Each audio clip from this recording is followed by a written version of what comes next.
नमस्कार, मैं हूं प्रभु चावला और तीखी बात में आज बारी है जनता दल यूनाइटेड के राष्ट्रीय अध्यक्ष शरद यादव की।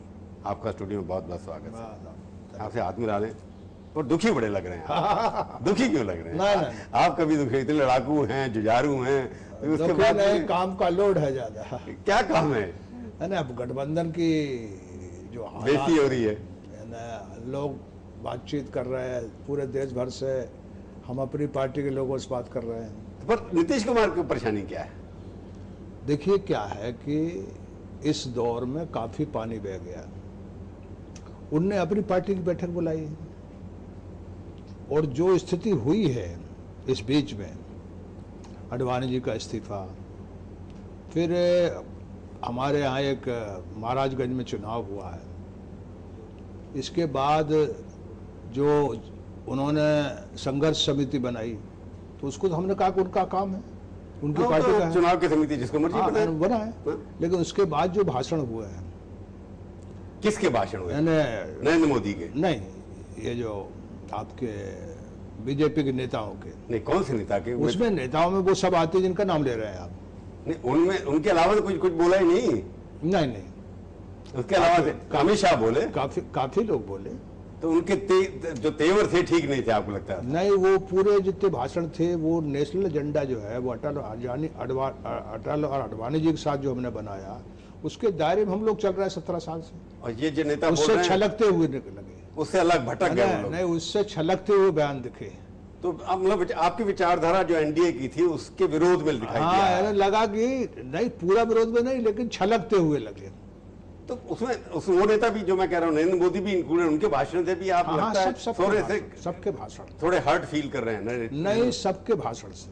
मैं एक बार नरेंद्र मोदी से आप भी डरते हैं क्या? नहीं, डरते नहीं, मैं किसी का नाम लेकर के कभी नहीं, नाम तो मैं ले रहा हूँ ना, आपने कहा उनका भाषण, वो भी उनमें से एक है ना। मैंने कहा ये जनता जानेगी कि मैं क्या कह रहा हूँ। जो नेताओं के भाषण हुए उसमें 4-5 लोगों के हुए हैं। नहीं, 4-5 लोग, मैंने तो 1-2 के ही सुने। आप नहीं, मैंने काफी लोग सुने। तो उसमें लगता है कि आपको लगता है कि एनडी के एजेंडा एक कारण नहीं है वो। नहीं, मैं उसी बात है, उसका एक करने मैं आपको बताना चाहता हूँ कि कारण जो है, मैंने कहा ना कि बहुत पानी बह गया। हाँ, वो देखा मैंने, आपकी भाषा से लग रहा है, उनकी भाषा से भी लगता है पानी। उनके यहाँ एक नए युग का शुरुआत हो रही है। जो अटल आडवाणी जी के साथ गठबंधन चलाया हमने, उसमें हालात ये हैं कि कुछ दिनों से तनाव है, और तनाव के एक कारण नहीं, उसमें कई चीजें हैं जिसको अभी नहीं कहना चाहते, अपनी पार्टी मीटिंग में कहेंगे। नहीं, तनाव के कारण मतलब एनडीए में रह क्या गया? सिवाय बीजेपी, शिवसेना, अकाली दल, आप 4 ही तो लोग हैं। तो यूपी में क्या रह गया? नहीं, यूपी में 3 है। मैं आपके तनाव यूपी से शिवसेना एक सूबे में है, अकाली दल एक सूबे में है, एक यहाँ कितनी 3 सूबे हो गए आपके, यानी 70-80 सीटें हैं। नहीं, झगड़ा तो आपका इन तीनों के साथ हो गया ना। फिर शिवसेना और जो बाकी अकाली दल हैं वो तो बीजेपी के साथ है, चाहे कुछ होता रहे, उनका एजेंडा। उसमें अभी तो कहाँ बंटवारे की बात हो रही है, यानी बंटवारे की बात हो रही है। एनडीए में तो अभी भी हम हैं, एनडीए में हैं, आप कहते हैं। और मीटिंग बुला रहे हैं एनडीए, बीजेपी की मीटिंग हो गई, अब हम अपनी मीटिंग बुला रहे हैं। हमारी मीटिंग भी 6 महीने में होती थी, ये थोड़ा जल्दी बुला रहे हैं। नहीं, बीजेपी की मीटिंग हुई, उनकी तो राष्ट्रीय कार्यकारिणी होती, उन्होंने अपना एक नेता घोषित कर दिया, उन्होंने कैंपेन कमेटी, जिसके ऊपर आपको कोई इतराज नहीं है। आपको सिर्फ इतराज है कि उनकी भाषा जो नेताओं के बाद में प्रयोग हुई, आपको लगता है कि एनडीए के एजेंडे से बाहर की भाषा। हाँ, बात ठीक बात है, वो जो आप कह रहे हैं। पर आपने कहा कि हमारे नेता तो एनडीए के आडवाणी साहब हैं, उनकी अपनी पार्टी उनको अपना नेता नहीं मानती, तो आपके नेता कैसे बन जाएंगे? नहीं, इसलिए तो ये भी संकट है ना, जो हम मीटिंग बुला रहे हैं, तो आपने खुद ही बात कह दी वो कि जो जिस अटल और आडवाणी जी के चलते हम सब पार्टी के लोग आए थे यहाँ। जब सक्रिय नहीं है ना, इसलिए अभी तो आडवाणी जी सक्रिय हैं। नहीं, अब अटल जी तो बीमार हैं। हाँ, लेकिन आडवाणी जी थे तो उनका जिस तरह से उन्होंने चिट्ठी लिखी, फिर उनका इस्तीफा वापस हुआ, तो बात तो सब सामने आ गई ना। जब वो लोग उनकी बात नहीं मान रहे हैं, तो गोवा में तो उनकी बात नहीं मानी गई। उनकी बात नहीं मानेगी, ठीक बात है। इसलिए आपकी कैसे मानेंगे, ये लगता है ना। हमारी कैसे मान जाएगी भाई? हमको ये लग गया, ये इसमें हो गया कि भाई जब इतने बड़े आदमी की जिसने सारी पार्टी खड़ी की है, बिल्कुल, उसको जब ये लोग नहीं मान रहे हैं, और फिर उसको जनरेशन चेंज के नाम से अलग कर दिया इनने। अरे ये जितने नेताओं की औलाद है ये गमलों की औलाद है। खेती में खेती होती है, फसल जो आदमी इंसानों का पेट भरता है। तो यहाँ तो ये है कि जितना आदमी उम्र दराज होते जाए, मोरारजी भाई है, जयप्रकाश जी है, जयप्रकाश जी डायलिसिस थे, तो आप तो उस मूवमेंट में थे। हाँ? वो डायलिसिस पे बैठा करके, मैं तो वहां बैठा था, नहीं बरान में बनाया, सबको बैठ के कहे कि एक हो जाओ, एक हो जाओ, नहीं तो मैं कुछ नहीं करूंगा। तो जिस आदमी को पार हो रहा था, जा रहा था, उसकी बात देश ने मानी। तो यहाँ जितनी तपस्या होती है देश में, दुनिया में भी, अब नेल्सन मंडेला है, कौन आदमी उससे बड़ी टैलेंट है, उसकी बात कौन वहां टाल सकता है। तो ये किसने चलाया है बीजेपी में जनरेशन चेंज, ये तो गजब बात है, इस देश के हित में नहीं है ये। जो जितना उम्र होती है आदमी की उतना उसकी तपस्या काउंट होती है। पर एक बार जनरेशन नए लोग आगे जो लीड करने के लिए तो आगे वो पहले भी आए हैं। जयप्रकाश नारायण ने तो लीड किया और सबको प्रधानमंत्री। प्रभु जी पहले भी नए लोग आते, जयप्रकाश यंग थे।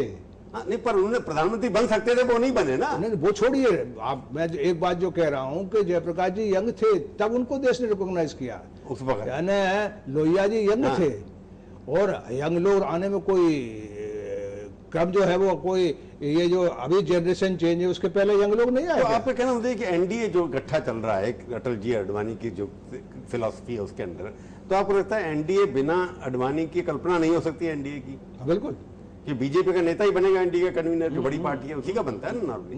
तो अडवाणी जी नहीं है तो एनडीए नहीं है, आपको ये विश्वास है? नहीं नहीं, वो तो पक्की बात है, मतलब बिना उनकी बात नहीं चलेगी तो फिर एनडीए की बात कहाँ चलेगी? तो आप एनडीए के बिना, अडवाणी के बिना एनडीए की कल्पना आप भी नहीं करना चाहते? नहीं, किसी और कोई एनडीए का पार्टनर और भी एक्सेप्ट नहीं करेगा, ऐसा लगता है? आप तो नहीं, ठीक बात है, कोई नहीं करेगा। शिवसेना का बयान आया नहीं। अब जो आपने बात की, मैं अगर इतिहास में ले जाऊं आपको, हम भी इतिहास में दोनों इकट्ठे रहे हैं, ये लगता नहीं कि इस बार भी नीतीश कुमार इस बार मदुले में बन गए? नहीं, देखिए कि ड्यूअल मेंबरशिप अभी तक संघ है, ये है, नहीं, नीतीश जी ने एक शब्द भी नहीं बोला। उन्होंने भी यही कहा जो मैंने अनाउंस यहाँ से किया है कि पार्टी मीटिंग के में ही तय करेंगे क्या करेंगे। उन्होंने तो मोदी के खिलाफ बहुत बोला अपनी कार्यकारिणी, हमें सेक्युलर प्रधानमंत्री चाहिए, हमारा, हम बीजेपी मोदी बिहार में नहीं आने देंगे। सुनिए ना आप, जो है मैं उसका सही जवाब दे रहा हूँ। जो गुजरात के मुख्यमंत्री गए कलकत्ता, उन्होंने सारी बातें कह, गुजरात मॉडल की बात करते करते कहा कि गुजरात के मॉडल को यदि बिहार में मान ले तो बढ़ जाएगा वो। उस पे नीतीश कुमार ने एक 10-15 मिनट बोला। मैं कह रहा हूं कि किसी एक सूबे का मॉडल जो है वो इस देश पे लागू नहीं हो सकता। ज्योग्राफी अलग है, नदियां अलग हैं, जमीन की अलग है और भाषाएं अलग हैं। एक सूबे की कोई विकास की राह वो सारे देश की राह नहीं हो सकती, इससे बड़ा सच कोई और नहीं है। पर मोदी ने विकास तो किया, ये तो मानना पड़ेगा ना आपको, इसमें सच की बात नहीं, मैं कह रहा हूं मॉडल खराब तो नहीं है। हमने ये कभी नहीं कहा गुजरात ने विकास नहीं किया, हमने तो कभी नहीं कहा। तो उसके मॉडल को एक्सेप्ट कर, अगर मिला के चलें दोनों राजनीति एनडीए की दोनों सरकारें अच्छी चल रही हैं, नीतीश कुमार की भी राजनीति में सब चीज है। इसका कारण है कि हम गुजरात में कभी भी बीजेपी के साथ नहीं लड़ते। हम पहले 8 थे, फिर 4 हो गए, अब 1 हो गए। तो आपका गुजरात में हमने कभी समझौता नहीं किया मोदी के साथ? कभी एनडीए नहीं चला। नहीं, मोदी हुआ ना गुजरात में। तो मैं कह रहा हूँ गुजरात में जो है वो कभी बीजेपी के साथ हमारा समझौता नहीं। जब तक मोदी है तब तक आप समझौता वहां नहीं होगा, ऐसा लगता है? ये तो आप नाम लेकर के जो कहना चाहते हैं, उससे पहले तो अगर तो होता ही था ना, नाम लेकर ये तो गुजरात में क्यों नहीं समझौता? नहीं, ये गलत है। किसी आदमी से मतभेद भी है तो उसका वो इंसान है, मतभेद वैचारिक है ना। तो वैचारिक है इसलिए लड़ते हैं अलग। तो लेकिन उस आदमी को लेकर वैचारिक मतभेद है। वो बीजेपी में हम व्यक्ति को लेकर के पूरी व्याख्या करना नहीं चाहते। पर व्याख्या झगड़ा तो व्यक्ति के इर्द गिर्द हो रहा है ना, बताइए। अब जो मोदी के नाम, नेशनल एग्जीक्यूटिव हमारी जो है उसका अभी दे देते हैं आपके हाथ में, यदि कहीं उसमें एक शब्द लिखा हो। हमने कहा कि नेशनल एजेंडा जो है कि देश का प्रधानमंत्री सेक्युलर होना चाहिए, तो बार बार कह रहे हैं। आप तो अंतिम बात पे चले गए ना। हमने कहा वो नेशनल एजेंडा जो बनाया अटल और अडवाणी जी के साथ, उसके दायरे में अभी तक हम चलते आए हैं। उससे बाहर कोई जाएगा तो उसमें उस एजेंडे में यह है कि सारे समाज को एक निगाह से देखो, समरस निगाह, सबको साथ लेकर चलना पड़ेगा। नहीं, वो बात आपकी समझ में आई। सबको ऐसा लगता है कि बीजेपी के जो नई जनरेशन आ रही है वो सबको साथ ले जाने की कैपेसिटी में अभी आपको दिखाई नहीं देती, यही कह रहे हैं आप? नहीं, आपके भाषण से ऐसा लगता है आपको? मैं ये कहना चाहता हूं कि जो फंक्शनिंग आज दिख रही है उसमें अटल अडवाणी के जमाने में जो घोड़े पर लगाम थी, वो तो लगाम क्या, लगाम ही हाथ से छूट गई लगती। नहीं, लगाम तो है ही नहीं, घोड़ा तो बेलगाम के बीजेपी एक किस्म से बेलगाम के घोड़ा हो गई है ना। ये ठीक बात है। चलो मैं आपसे पूछूं, बीजेपी के साथ और आपके कोई डिफरेंसेस हैं या नीतीश के खाली डिफरेंसेस हैं, पूछूंगा एक ब्रेक के बाद।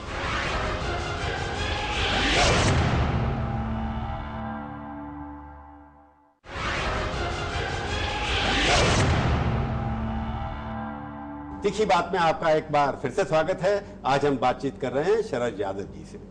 तो आपके डिफरेंसेस बीजेपी जो करंट है और जिसको आपने गठबंधन में शामिल किया था उसमें काफी जमीन आसमान का फर्क है। ना जमीन आसमान का नहीं, उसमें कुछ फंक्शनिंग में बाधा आ रही है। आपकी मोदी से कोई बातचीत होती नहीं? क्यों नहीं हुई है? पार्टी लेवल पर नहीं है? पार्टी लेवल पर कभी मीटिंग होती तो बैठते हम लोग। तो एक बात बताइए कि जो जयराम रमेश ने कहा कि मोदी भस्मासुर है, वो अडवाणी को खा गए तो बाकियों को भी खा जाएंगे, हमें क्या मतलब उसके बयान से? वो कब से राजनीति कर रहा है? कई साल हो गए। हर आदमी के बयान पे बयान नहीं देते। केंद्रीय मंत्री है वो तो। उससे क्या हुआ? रमेश हमारे अच्छे दोस्त हैं, लेकिन उनके बयान के लिए, बयान के साथ हमारी दोस्ती नहीं है। लोगों का कहना है कि जो झगड़ा नीतीश का, क्योंकि आप तो संभल के बोलते हैं, नीतीश का झगड़ा ये है कि उनको लगता है अगर हम और नीतीश में कोई फर्क नहीं है। हम जो है वो हमारा जो रिश्ता है वो वैचारिक रिश्ता, लोहिया जी, कर्पूरी ठाकुर, जयप्रकाश जी, चौधरी चरण सिंह, उनके साथ हम सब लोग, यानी मैं तो पहले था, इन सबको साथ लाने का काम, इनमें जो विचार का रिश्ता होता है, जितने पुराने हैं आप नहीं, जो हाँ बहुत मैं कह रहा हूँ, आप जानते हैं कि विचार का रिश्ता खून के रिश्ते से बड़ा होता है। कहीं लगता है कि जो अभी हार हुई है आपकी महाराजगंज में, उससे भी परेशान है? नहीं, पूरी पार्टी परेशान है। नीतीश क्यों परेशान? क्योंकि आपको लोग छोड़ छाड़ के जा रहे हैं वहां पर, ना आपकी सरकार के वहाँ बहुत से कारण रहे। उसमें एक ये भी रहा कि बीजेपी के कार्यकर्ताओं ने पूरा दिल से काम नहीं किया। कुछ लोगों ने किया, सारे लोगों ने नहीं किया। बाकी लोगों ने भी, हमारी पार्टी के भीतर से भी गड़बड़ हुई।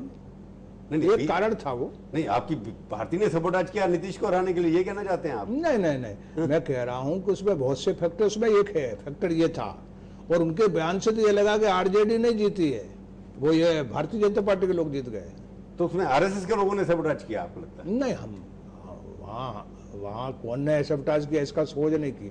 बीजेपी के हमारे जो 7 बाई इलेक्शन हुए, 7 में हम जीते। इस बाई इलेक्शन में ये उनकी सीट थी, लेकिन इसका मार्जिन जो बढ़ा तो वो बहुत से उसके आपका कहना, जो आपने कहा भी कि ये महाराजगंज के अंदर बीजेपी जीती है, लालू नहीं जीता।